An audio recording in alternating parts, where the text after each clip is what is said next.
Hello and welcome back to another video. And today's video we have is a really exciting one. What we're going to be doing today is an NFL wide receiver tier rankings. We did this last week with the quarterbacks. If you haven't seen it, check that one out. These videos are so fun to make. So first off, I'm going to go over the tiers that I've created and what they mean. So obviously we have the elite category, the first one right here. Elite category is literally the best of the best receivers in the NFL. We have our number ones. These are guys that are true number one receivers. Solid two receivers, a serviceable number two receiver, a three, which is just a number three receiver, a guy who's a starter, number three receiver, and then depth piece. And what we're going to be ranking these guys based off of is how I think they're going to perform next year and how I think they are as a player. So for example, let's take DK Metcalf, for example. This isn't what I'm going to rank him at, but DK Metcalf is wide receiver one on the Steelers. But that doesn't mean that I have to put him as a one. If I think that, for whatever reason, if I didn't think DK Metcalf was a good player, I can still put him in the depth piece. It's based on how I think they are going to perform as a player, not where they're at on the depth chart. So, with that being said, let's go ahead and get started. So the first receiver we have here is A.D. Mitchell, second-year receiver from the Colts. And I think that A.D. Mitchell is a three. I think that he is a true number three receiver. That's where I expect him to play at next year. He didn't show a ton. He showed a little bit of flashes in his first year. But yeah, he has a ton of speed, but he just didn't really put it all together. He's a big body. Didn't put it all together yet in his first season, but I still think he's a number three starter. A.J. Brown of the Philadelphia Eagles is elite. He's one of the best receivers in the NFL, and I expect that to continue next year. I think he's one of the best. He clearly belongs in that elite category. Next up, we have Amari Cooper, and it pains me to say, at this stage of his career, I think Amari Cooper is a three-starter, and that's okay. It's nothing to be ashamed of. If you've played as long as Amari Cooper has, well into your 30s, and you're still a solid NFL starter, there's nothing wrong with that. Next up, we have Amon-Ra St. Brown. He also, to me, belongs in that elite category. He is a fantastic player and one of the best receivers in the NFL. The Lions hit a home run with him a few years ago in the NFL draft. He's the focal point of that passing offense and an incredible player. Next up, Brandin Cooks. Brandin Cooks, again, to me, is number three starter. Again, a guy that used to be a solid one in the NFL, but he's aging a little bit, but I still think he's definitely good enough to be a starter. So, a number one for me. Brandon Aiyuk, I'm still going to put him as a number one. I think he has a better season next year. I think he performs like a one again. I still don't think he was worth all the money that he got, but I do think he is a number one receiver, but I don't think he's in that elite category with those other guys. Next up is Brian Thomas Jr. Brian Thomas Jr., to me, is going to be elite next year. I think he's going to be one of the best receivers in the NFL for years to come, and I think he takes that next step next year. He was already outstanding as a rookie, and I just expect him to get better with Trevor Lawrence coming back. And the Jags are kind of at a crossroads. They have really underperformed. I think the Jags will be better next year, especially with losing Christian Kirk. I think Brian Thomas Jr. is going to put up monster numbers. Calvin Ridley, the Tennessee Titans' best receiver, and I think that Calvin Ridley is a true one. I think he could easily go in that solid number two. I think he has a good year next year with Cam Ward, and I think he proves that he is a true number one receiver. I'm taking a little bit of a risk with him there, putting him there, but I believe in you, Calvin Ridley. Show me next year. He had a good first year in Tennessee, still with a little bit of bad quarterback play. Next year with some better quarterback play, hopefully from Cam Ward, I think he performs a little better. CeeDee Lamb, obviously elite. I'm a Cowboys fan. I'm biased, but it doesn't matter. It doesn't matter what team you're a fan of. Everyone knows CeeDee Lamb is one of the best five receivers in the NFL, easy. He is so good. I expect huge numbers out of him next year. I'm so excited to see him and Pickens together. Chris Godwin, I think Chris Godwin is a solid two. I think he's definitely a fringe one guy. He's that good of a player. He struggles to stay healthy, and that has a little bit factoring into this. He did sign the deal with the Bucs. That was a great move by the Bucs to lock him down. I think he's a solid two, though, and I think he'll perform to that next year. Same with Chris Olave. I think Chris Olave, to this point, again, he's also struggled with some injuries. He's showed some flashes, but to me, he's a solid two, and that's where I expect him to be at. I think he has potential in his career, if he can stay healthy, to be a number one guy. He even showed that. I think already at one point he was, but I expect him to put up. I think he's going to perform like a solid two next year, and there's nothing wrong with that. He's a really good player. All of these guys in this category are going to be really good players. Christian Kirk, I'm still going to give him the benefit of the doubt. I'm going to give him a solid 2. I think he performs well with C.J. Stroud next year and puts up good numbers in Houston. I think Christian Kirk is a solid 2. I think he has a bounce back year next year after a rough year last year. But he was terrific in Jacksonville for the most part. He really lived up to that contract that everyone was kind of scratching their head when he signed it. Christian Watson, I think, is a serviceable 2. Christian Watson is a guy a couple years ago. I remember he had a huge game versus Dallas. He destroyed us, 3 touchdowns in that game. And everybody thought he was taking that next step. He was going to be the next big receiver in Detroit. He was going to be the number 1 with Jordan Love for years. And he just hasn't lived up to that. And he's actually taken a couple of steps back. And not even the best receiver on their team anymore. But he still is a serviceable 2 in my opinion. He's also really struggled with some injuries. Cooper Kupp, I still think is going to be a solid number 2 NFL receiver next year. I really do believe that. I think he's going to prove himself after the Rams let him go. I think it's going to a lot of fire up under him. I don't think he has a ton of elite level football left just because of the age. I still think he has a little bit of juice left. I think he proves it next year. He's a solid 2. Courtland Sutton is a number 1. He is a great receiver. Again, he's not in that upper echelon of guys, an elite guy, but he's a really good player. 100% good enough to be the best receiver on a really good team, as he was with the Broncos last year. Curtis Samuel is a depth piece, in my opinion. The Bills signed him to a deal a couple years ago, and Curtis Samuel he didn't do much. He's a guy that coming out of college I was so excited about. He's a guy who did so much at Ohio State as far as, even took some Wildcat snaps and has shown flashes in the NFL, but really hasn't been a terrific player, but he's been good enough to play for a long time and make a lot of money. So Curtis Samuel, shouts to you. Davante Adams, I still think is going to be a number 1 next year. How can I not say that? He's aging, but after what he did in New York, especially last year, I'm not going to doubt this guy. I think he's going to play like a 1 again next year until he proves me wrong. Otherwise, I'm going to keep putting him there. It'd be foolish not to, I feel like. DeAndre Hopkins, I feel like, is a 3, a serviceable starter at this point. He is aged. He's showing his age. But again, there's nothing wrong with that. He came into the league in 2012. That's a long time ago. He's got a lot of miles. He's going to be a first ballot Hall of Famer. I think that he is a number 3 starter. Still definitely good enough to be a starter in the NFL, obviously. Showed some flashes. Had some really good games for the Chiefs last year. So, going to put him there. Deebo Samuel, to me, is a number 2 receiver. Deebo Samuel is an elite football player. I don't know if he's necessarily an elite receiver. Maybe that sounds dumb. He's definitely a solid 2 receiver and a really good receiver. But he's just really good with the ball in his hands, and more so as just a runner of the football than he is an actual receiver. But he's still a really good receiver, and to me, he's a solid 2 with Brandon Ayuk. And Brandon Ayuk being their 1, and also George Kittle taking up a lot of receptions in that offense. And this isn't a knock on Deebo. He's a really good player. Devontae Smith, I think Schmitty is a 1. I think he's a 1 who just has another alpha playing alongside him. Has an elite receiver playing alongside of him. The Eagles are one of those teams, those rare teams who have 2 1s running around. And that's why part of the reason they're so good. The teams who are able to have this on offense and you're able to have 2 receivers that are this good on your roster, you're going to win a lot of football games. And Philly won a lot of football games last year. Devontae Smith, awesome player. Expect another great season for him next year. Deontay Johnson, at this stage of his career, is a death piece. I don't really know what happened with him last year. It was really weird. He showed some flashes in Carolina, started off the year good, goes to Baltimore, doesn't play, demands release out of there, and it was just a mess, man. Just a really weird season for Deontay Johnson. At this point, I don't think I could list him as anything other than a depth piece, considering he didn't play last year. DJ Moore is a number 1 receiver. I think he's going to have a monster year next year. I debated on putting him in the elite category because I think he's going to put up those type of numbers, but I still don't think he's quite the player that these guys are.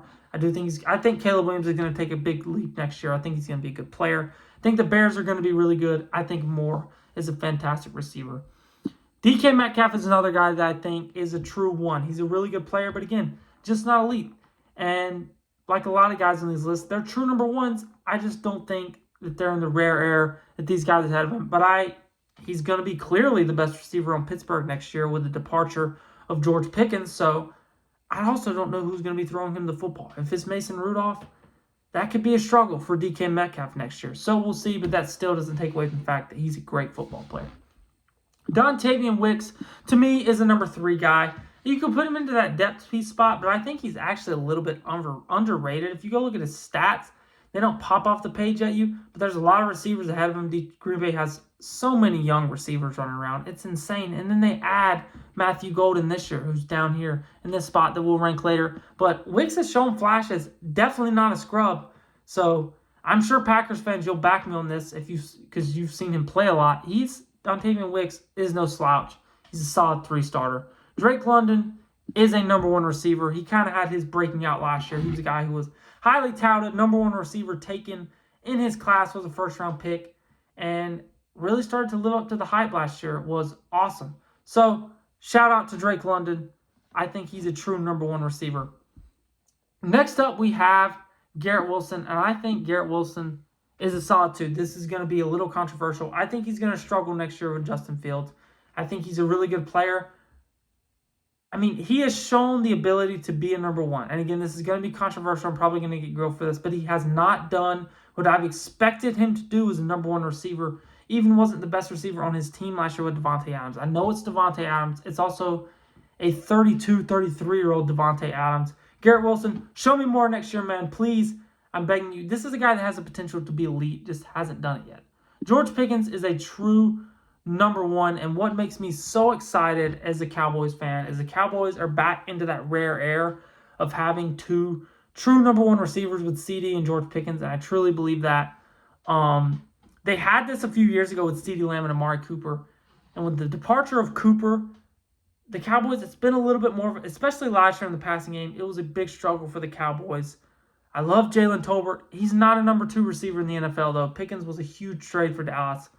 So, moving on, Jahan Dotson is a depth piece, but he's a really good one. He made some big-time catches for Philly in the playoffs last year, just out of the blue, didn't do much all season. He's a guy that I think could be a number 3 starter. He's that good. But on Philly, he kind of flies below the radar and just, for whatever reason, hasn't got onto the field that much over the past couple of seasons and really has not lived up to the hype. It was expecting him coming out of college. He's a depth piece, but not like in a bad way. He's still a solid depth piece, but in my opinion, he hasn't been a starter in the NFL last year, so I think he's a depth piece. Ja'Marr Chase obviously is going to go into this spot up here. Ja'Marr Chase might be the best receiver. In my opinion, he's the second best receiver in the NFL. Don't really need to say much about him. He's incredible. Jameson Williams, I think, is a serviceable 2. He's a weird player because he's not a serviceable 2 in a bad way. He's serviceable 2 in a way of sometimes he's going to get you like 1 reception for 16 yards, and then the next game he has 2 receptions for 117 yards and 2 touchdowns. So he's just kind of a big play receiver. So he's not necessarily going to go out there like these solid 2s. I feel like these are guys you can rely on to get you like 60 to 70 yards a game, get you 100 every now and then, or at least like 50 to 60 yards a game, 50 to 65. Jameson Williams, I can't rely on to do that, but he still is electric and has such huge games. He's definitely a 2, in my opinion. He's a serviceable 2. Jackson Smith-Njigba, I think, has risen up to the case. I think he's going to be a 1. I think he showed flashes of it last year. I think with Darnold throwing him the football next year, he's going to put up good numbers. With the departure of Metcalf and Lockett, I think he's a true 1. I think he's an outstanding player. Jayden Reed, I think, is a solid 2. I think he's a guy that Green Bay wanted to turn into a 1, but I just don't know if he's there. I also don't know if he's ever going to get there. And I think that's a lot of what Green Bay lacks on their team, to be honest with you, is a true alpha receiver, a true number 1. Maybe Matthew Golden can be that for them when they added him. So we'll see. I also think that Jalen Waddle coming here is a solid 2 behind Tyreek Hill. He's the definition of a solid 2. You could have made the case a couple years ago that he was a number 1 along Tyreek. I don't think that about him anymore, but he's definitely still a solid 2. This is the same can be said for Jordan Addison. Hasn't risen completely to that case of a number 1. I think he has that type of talent, but I still at this point think he is just a solid 2. And that brings us in to Justin Jefferson, who is obviously elite. He's maybe the best receivers, one of the best receivers I've ever laid eyes on. He's right up there with guys like Julio Jones and Antonio Brown as the best receivers I have ever watched play football. He's awesome. He's obviously elite. Keenan Allen, at this point, to me, he's just a starter to me, man. I think he took a step back last year. I think he even takes a little bit more of one this year, and it's just a starter. I was going to put him in that serviceable 2 category. I feel like that's what he was last year. I just think he takes a little bit of a step back, and it's not. Keenan Allen's a great player. He's just aging, man. It happens to everyone. Keon Coleman is also a solid 3 to me. I didn't see as much out of him as I liked last year. And, he's a good player. He's another one of those guys, has some big play potential, but just really wasn't what I was expecting out of him last year. But I do think that he is a solid 3 starter. Ladd McConkey, I believe, is the number 1. He was unbelievable. Definitely the surprise out of the wide receiver rookie class last year. He was awesome. And that playoff game he had, he tried to will LA back into that game. Had like an 80-yard touchdown reception. He was, especially in the second half of the season, he was great. I expect that to continue next year. I think he's a true number 1. Malik Neighbors, this is a guy I think belongs. Where did he go? Did I just lose Neighbors? There he is. Belongs in that elite category. I think he's going to be that good next year. I don't think it matters who's throwing the football. It doesn't matter if it's Russ, Jameis, Jackson Dart. He is going to put up massive numbers, and he is one of the best receivers in the NFL already and belongs in that category. I think Marquise Brown is a serviceable 2. I think that he took a step back last year. I know he was injured, and he didn't do much once he came back. And that worries me a little bit, and right now, I expect more of the same from him next year. I expect him to be a serviceable 2, which is fine. I think Marvin Harrison Jr. is going to rise up to be a true number 1 receiver next year. I don't think he necessarily takes that step into being elite. I think he maybe does in year 3, but I definitely think that he performs better next year. I expect him 1,000-yard season out of Marv next year. Michael Pittman Jr., I also think he's so weird. He didn't have as great of a year last year. I still think he's a 1. I think he's a 1, but he's close. He's fringe to me. He's the best receiver on his team, so he's going to get a lot of targets and put up some stats. But I still think that he's a good player. He's a 1 to me. Mike Evans, at this point, I also think he isn't elite anymore, but he still is a true 1 in the truest form of itself. He is still so good. He has aged so well. 1,000 yards every season. Come on. He's going to do it again next year. It's not even a hot take. He's going to do it again next year if he stays healthy. He is still a true 1, easily. Mike Williams, I think at this point, is just a starter. He's a number 3 receiver. I do expect him to be a little better next year returning to LA, but to me, he is just a starter at this point in his career, and that's fine. Nico Collins is elite. He is one of the maybe more underrated receivers in the NFL to the little more casual fan. He's not as big of a name as some of these other guys on the list. Nico Collins is an elite receiver in the NFL. He's one of the best receivers in the NFL. I think Puka Nacua is a 1. He was elite as a rookie, took a little bit of a step back last year, struggled with some injuries. I think with Adams on his team next year, I don't think he's going to be elite, and maybe put up crazy numbers, but I still think that Puka is a true 1, and I think that that's a really good receiving room for Matthew Stafford and company. Rashee Rice, I think, is a solid 2. I think coming off the injury next year, and maybe he starts a little slow, and I think that makes him to put up solid 2 numbers next year and be a solid 2 type guy. But I do think in his career, at some point in his career, after he comes back from the injury and gets back well, I think that he's a number 1 talent and a number 1 receiver. Rome Odunze, I think, is a serviceable 2. He didn't show much last year in a Bears offense that struggled. He did have some flashes, had an 100-yard game, maybe a couple of them. But I think he's a serviceable 2, and I expect that again next year. I really hope he takes a jump. I don't know if he will. I'm not completely sold on Rome Odunze at this point. Stephon Diggs, I think, is a solid 2. He was pretty good in Houston last year before the injury. He's not a number 1 anymore, in my opinion. He's definitely not the number 1 on his team. I don't think he's even if he was the best receiver on his team somewhere, I don't think he's capable of putting up number 1 production anymore, and that's okay. So I think he belongs in that solid 2 category, along with Tank Dell. Tank Dell may not play next year, but I'm still ranking it on. If he was healthy, Tank Dell is a really good football player. Hope for a speedy recovery for him. I don't know if he's going to be able to get back on the field next year, but I really hope he does. And he's a really good player. He's just struggled with injuries in his career. T. Higgins is a true 1. He's another one of those guys. The Bengals are another one of those teams that have 2 true 1s, and T. Higgins is a true 1, and them locking down those 2 guys for the futures. Watch out. I think the Bengals, Joe Burrow, T. Higgins, Jamar Chase, and the Bengals are going to win the Super Bowl at this point. Hey, it may be next year. Who knows? I think Terry McLaurin is a true 1. I think he's really close to being at that elite level. I don't think he's so close. I think out of all these guys on this list, he was the guy, if I had to bump one up, he would be the guy. I think that highly of Terry McLaurin. I think he's outstanding. Tyler Lockett at this point, I think, is just a number 3 receiver. I don't expect him to do much next year. I don't even know if he's signed yet. Maybe he is. He probably is. I probably should know that.